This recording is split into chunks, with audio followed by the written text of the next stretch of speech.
So, do you suspect your partner is cheating on you?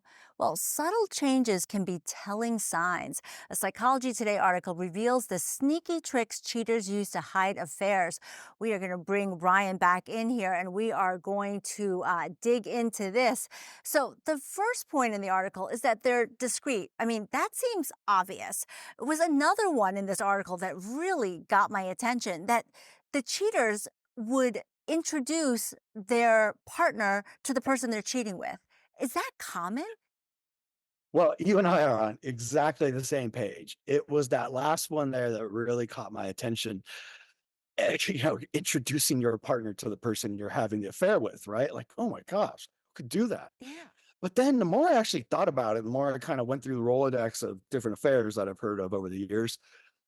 It's almost not that surprising that your partner knows who this person is, right? Like so often, it could be a neighbor, it could be a coworker, it could be a friend. And so maybe there is that manipulative introduction to that person. I could see this happening at like a Christmas party or something. Yeah, but it's also, sort of our enmeshed kind of relationships and communities that we kind of, operate in. So, while it does sound shocking, I think it is a lot more common, than we think about. Wow. So some of the other signs locking all technology, appearing innocent, not asking, or referencing your partner's unfaithfulness because you don't want it to circle back to you. I mean, what do you think about these signs? And is it really that easy to tell if someone's cheating? I mean, maybe somebody just locks their phones because, I don't know, they have a real privacy thing.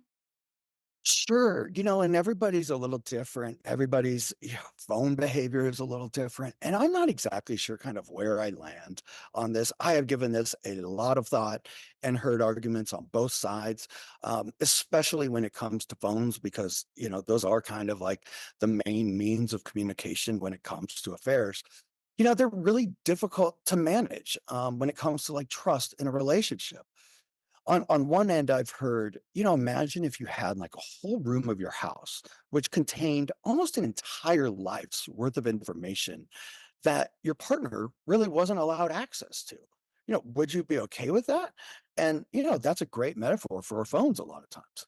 At the same time, should we be privy to every conversation our partner is having with their best friends, with their parents?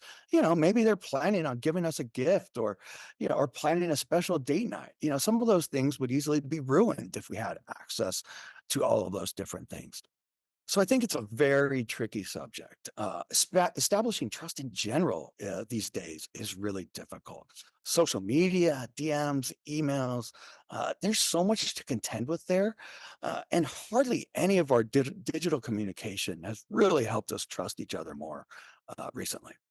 Yeah, I mean, this article really had me thinking because I was like, any of these signs by themselves could just be the person, like one was you're showering your loved one with attention to kind of throw them off the scent. So I'm like, oh, so then I would think, oh, you bought me flowers. Uh-oh. Right. So I was like, maybe at the end of the Right. day, you just, you kind of have to have that level of trust instead of like analyzing every little sign. But then on the other hand, I'm like, you can't be an ostrich, with your head in the sand. Yep. Yeah, you're absolutely right. Trust is the most important thing, I believe, when it comes to a relationship. And those things, are built from day one, right? And I'm a very transparent person. I err on the side of transparency. Um, but at the same time, we don't want to be checking and intrusive and controlling. Thinking about this article a bit, it was often for me, I believe that most of the affairs that have been uncovered in relationships have really kind of come out of people's instincts and gut. And it's often something that has been missing, maybe that used to be there in the relationship that's no longer there. Maybe it's the affection, maybe it's the intimacy, the amount of communication, maybe their partner's a lot more withdrawn or cold. And those things start to add up. And then, you start to kind of see the digging into the phone a bit, and that's where we end up uncovering a lot of these affairs. I also want to say, if you're thinking of having an affair, please don't do it. I'm sure everyone has their reasons. I'm sure there's plenty of people in loveless marriages. But if you can, I would really emphasize leaving the relationship first. We had just talked earlier about love trauma syndrome and how difficult that can be for people to overcome. And those things are only exacerbated by an affair, and they only create more chaos for everyone, really.